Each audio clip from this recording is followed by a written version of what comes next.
হামিদাৰ প্ৰতি অসমৰ মুখ্যমন্ত্ৰী ইমান অহৈতুকী প্ৰীতি কিয় প্ৰেমটো কিয়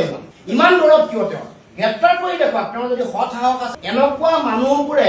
অসমৰ মানুহৰ যিবোৰ ভাৱমূৰ্তি নাইকিয়া কৰিবৰ কাৰণে আন্তঃৰাষ্ট্ৰীয় পৰ্যায়ত বা ৰাষ্ট্ৰীয় পৰ্যায়ত কাম কাজ কৰি থাকে হামিদাৰ প্ৰতি অসমৰ মুখ্যমন্ত্ৰী ইমান অহৈতুকী প্ৰীতি কিয় প্ৰেমটো কিয় তেওঁ ধৰিব নোৱাৰে যাকে তাকে যেতিয়া যিকোনো গোচৰ কৰি ধৰে এক্সট্ৰা জুডিচিয়েল কিলিং হোৱা বুলি আমি কোৱা নাই ন্যায়ালয়ে কৈ আছে যে এইবোৰ হৈ থকা এখন ৰাজ্যত অসমৰ মুখ্যমন্ত্ৰী ছৈয়দা হামিদৰ প্ৰতি অহৈতুকী প্ৰীতি কিয় আমি প্ৰশ্ন উত্থাপন কৰিম ইমান দৰদ কিয় তেওঁ গ্ৰেপ্তাৰ কৰি দেখুৱাওক তেওঁ যদি সৎ সাহস আছে আমি প্ৰত্যাহ্বান জনাইছো আমি দিমে কেছ আজি সিদ্ধান্ত হৈছে আমি কেছ দিম আৰু এনেকুৱা মানুহবোৰে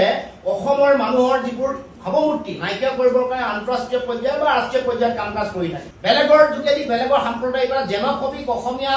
অভিধা বা এই ইম্প্ৰেশ্যনটো দিবৰ কাৰণে বিভিন্ন এনেকুৱা শক্তি আৰু তাৰ যোগেদি সাম্প্ৰদায়িকতা অসমত সৃষ্টি কৰিবৰ কাৰণে এনেকুৱা বহুত কাম কাজ চলি আছে আৰু চলি থাকে।